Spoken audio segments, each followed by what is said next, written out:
ایک روزہ چھوڑنے کی سزا پتہ ہے آپ کو؟ 9 لاکھ برس جہنم کی آگ میں جلایا جائے گا. مگر آج دوست نہیں رکھ رہا تو میں بھی نہیں رکھ رہا. گناہ سے خوف نہ کرنا عادت بن گئی ہے کچھ لوگوں کی. یار 4-5 دوست مل کے نہیں رکھیں گے روزہ کیا ہو جائے گا. استغفر اللہ. یہ رب کے غضب کو دعوت دینے والی بات. اور یہاں ایک اور بات, ایک بات سمجھنے والی ہے. دیکھیں ہر چیز کی نا ایک ویلیو ہوتی ہے.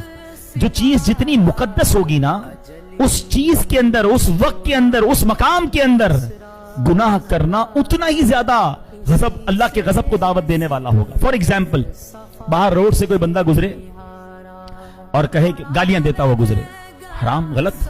مگر وہی بندہ مسجد میں آ کر بھی گالی دے گا تو آپ کیا کریں گے؟ اس کو پکڑ لیں گے. یار خدا کا خوف کرو. مسجد میں باہر کوئی میوزک بجائے, غلط.